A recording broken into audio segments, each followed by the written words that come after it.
Okay, standard form this time. 16a, write 8.2 times 10 to the power of 5 as an ordinary number. So that's called standard form. Remember, the rules for standard form is that the first number must be a number in between 1 and 10, but not 10. And then it always has a times 10, and then the 10 always has a power on it. It's always times.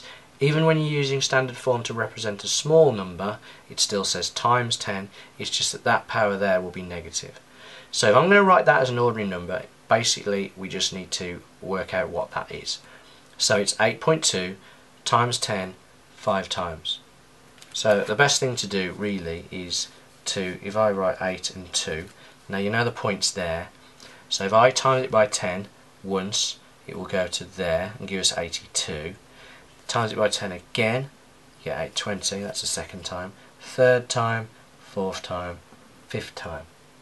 So you get the answer 820,000.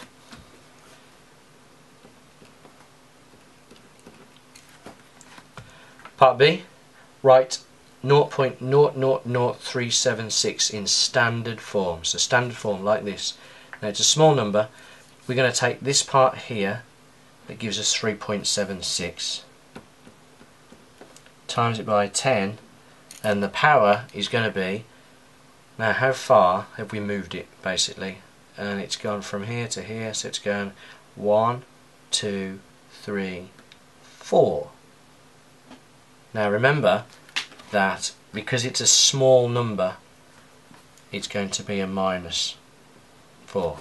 Okay, we've taken a small number. When I say small number, I mean numbers less than 1. So 0 point numbers.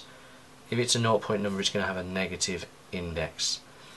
Part C, work out the value of 2.3 times 10 to the power of 12 divided by 4.6 times 10 to the power of 3.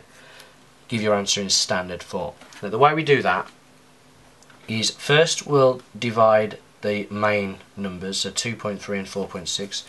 So 2.3 divided by 4.6 is equal to, now this is a non-calculator paper, but you should hopefully notice that 2.3 is half the size of 4.6, which means 2.3 divided by 4.6 is 0.5.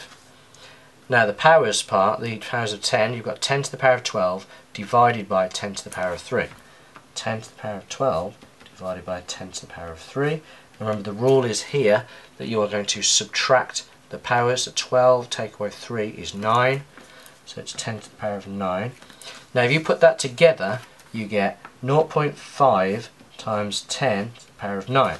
The problem is with that, that's not standard form.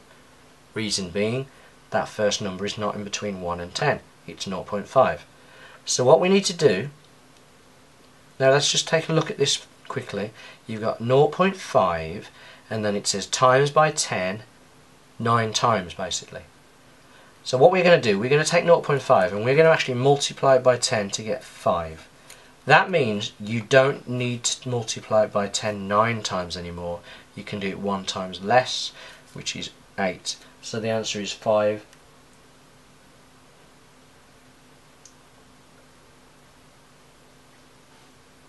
times 10 to the power of 8.